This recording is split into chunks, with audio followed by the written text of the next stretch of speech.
Kasih Pak Syauki atas kesempatannya, Bapak Ibu yang saya hormati, kolega, rekan-rekan, dosen, dan mahasiswa.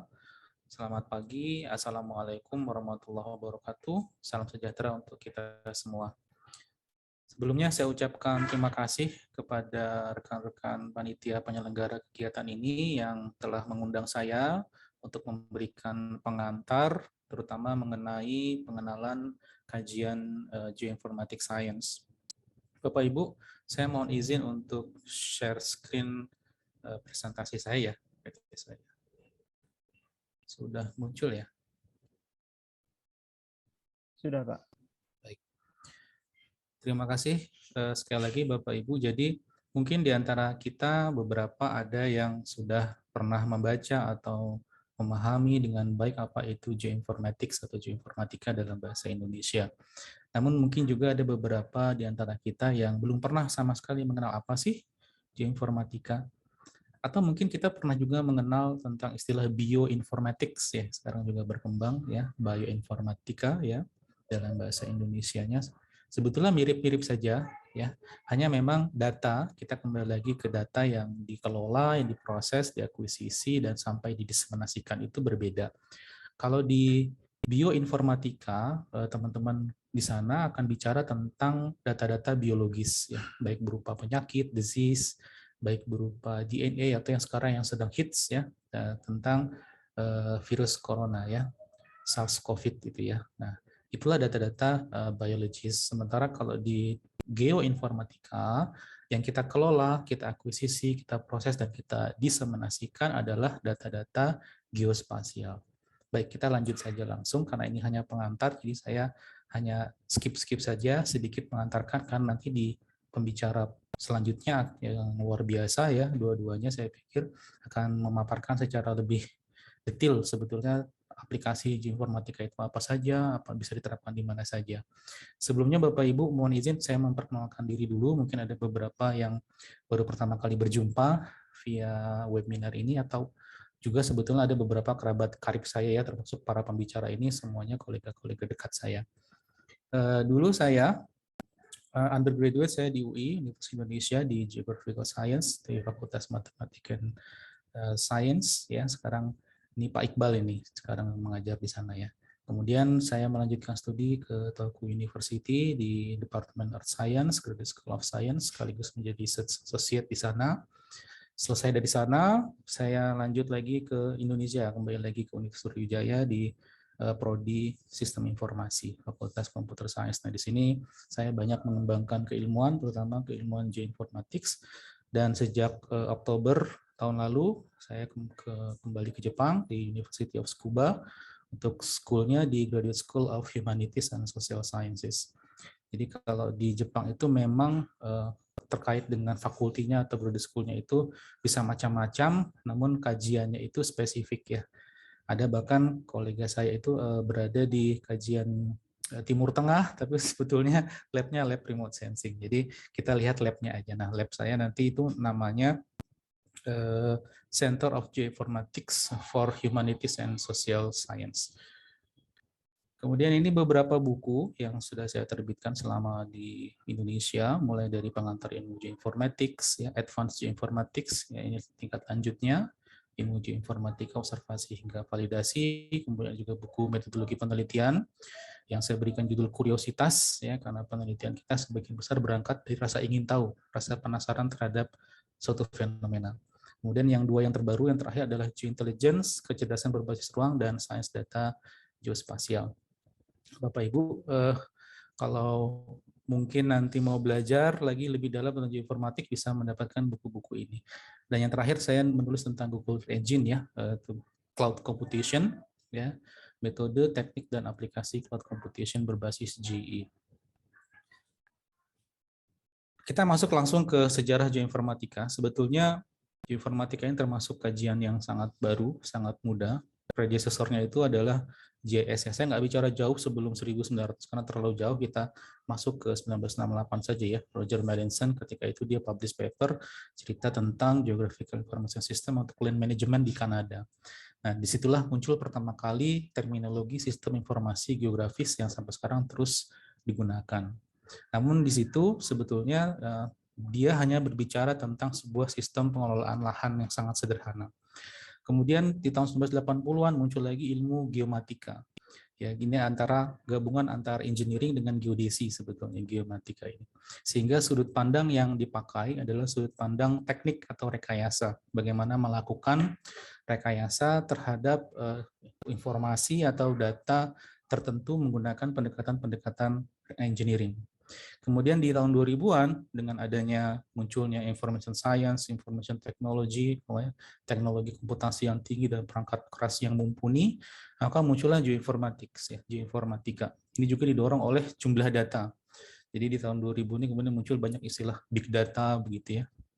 Kemudian beberapa tahun belakangan muncul lagi istilah IoT, AI ya. Sekarang lagi muncul istilah metaverse ya. Sebetulnya itu hanya tren saja. Namun demikian, hal-hal tersebut kemudian mendorong peneliti ya untuk melakukan pengembangan ilmu pengetahuan. Nah, ilmu geoinformatik ini sebetulnya dia nggak bisa berdiri sendiri ya. Sebagaimana layaknya perkembangan ilmu pengetahuan di masa modern, bahwa ilmu itu sifatnya sekarang multidisipliner. Wah, ini tanda panahnya kurang tepat, harusnya di tengah-tengah sini. Nah, geoinformatik itu sebetulnya adalah bidang ilmu yang beririsan dan ibu kandungnya itu ada 3 ya. Ibu kandung untuk analisisnya harusnya adalah ilmu geografi ya untuk analisisnya, analisis spasialnya ya, kondisi kajian keruangannya. Kemudian untuk teknologinya ibu kandungnya adalah ilmu dan teknologi komputer ya, ilmu sistem informasi, informatika dan sebagainya. Kemudian terakhir adalah information science untuk diseminasinya. Maka lahirlah ilmu geoinformatik. Wah, ini juga salah ketik saya. Bukan ilmu geodesi ya, ilmu geografi maksudnya.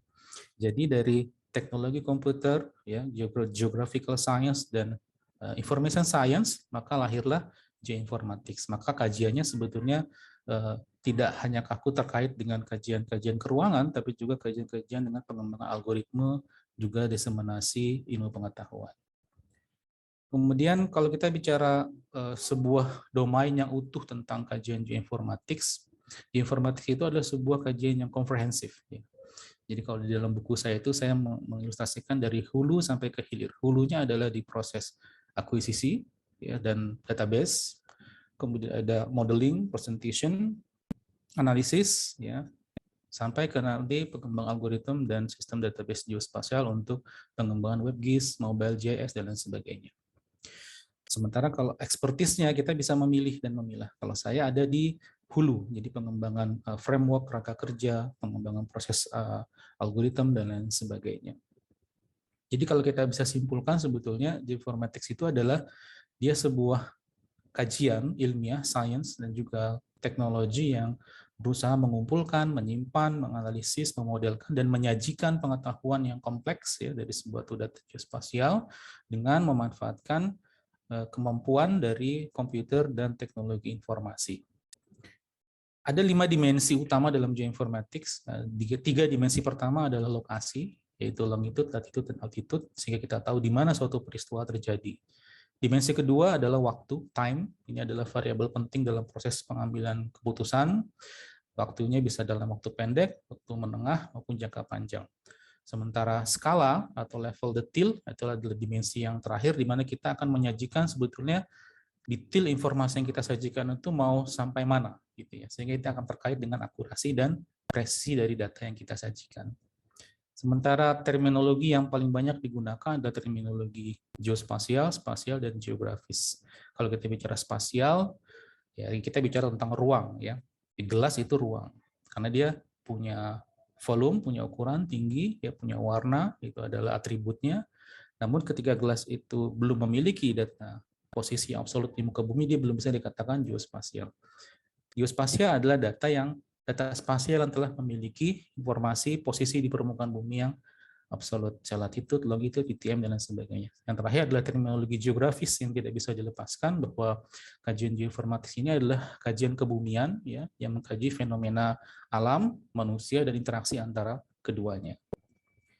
Selanjutnya adalah pola pikir geospasial. Ini penting kita pahami bahwa dalam kajian ini ada cognitive ability, ya, kemampuan berpikir, thinking ability, bahwa menerapkan teknologi geoinformatics itu tidak bisa dilepaskan dari akan pola pikir geospasial, pemahamannya. Sekedar menguasai tools tanpa memahami basic science, ya, how to think, bagaimana berpikir secara spasial itu akan sangat lemah. Alangkah baiknya kemampuan menggunakan alat, kemampuan menggunakan tools, kemampuan programming, dan lain sebagainya itu ditemani oleh kemampuan pola pikir geospasial. Apa itu pola pikir geospasial? Jadi pola pikir ini adalah sebetulnya pola pikir yang berbasis pada tadi, dimensi-dimensi tadi ya, lokasi, ruang, dan waktu, serta kemampuan kognitif akan ruang, alat, dan representasinya dalam melakukan proses dan analisisnya.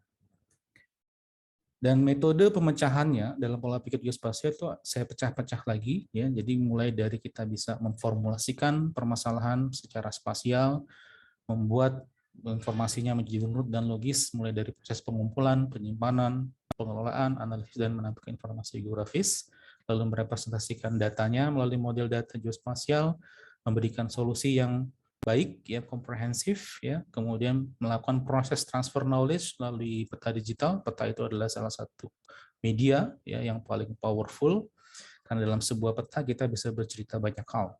Yang terakhir adalah kemampuan dalam membuat generalisasi dan transfer proses problem solving ya, proses pemecahan masalah kepada masyarakat umum. Kemudian bagaimana peran computational thinking dalam geoinformatics ya, berpikir komputasi. Karena kita memanfaatkan tadi ya pendekatan ilmu geoinformatika, computer science, maka kita juga menerapkan computational thinking dalam geoinformatics. Di dalam computational thinking itu ada beberapa tahapan, yaitu selection, representation, quantification, dan algorithm. Pada tahapan selection di dalam geoinformatics kita melakukan dekomposisi. Dekomposisi artinya apa? Kita memilah dan memilih apa saja yang ada di permukaan bumi ini ya, karena tidak semua di dalam dunia nyata kita bisa representasikan ke dalam dunia digital. Tahapan keduanya adalah representation. Ya, dalam tahapan ini kita melakukan abstraksi atau kita mengabaikan detail dan hanya fokus pada karakteristik atau pola yang penting saja. Sehingga kita bisa membuat model-model geometri yang sederhana yang merepresentasikan fenomena di atas permukaan bumi ya, atau fitur atau objek geografis ya. Biasanya kita memanfaatkan geometri titik, garis, maupun poligon. Tahapan yang selanjutnya adalah quantification.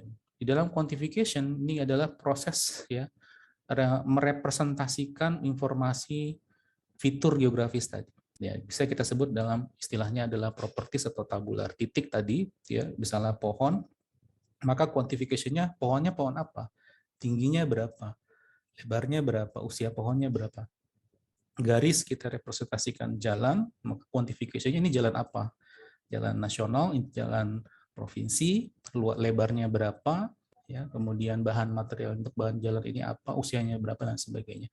Yang terakhir adalah algoritma. Ini yang paling penting, di mana kita manfaatkan kemampuan computational thinking dalam mengolah dan menganalisis data-data geospasial tadi. Contohnya kita misalnya melakukan proses clustering, proses klasifikasi, dan lain sebagainya.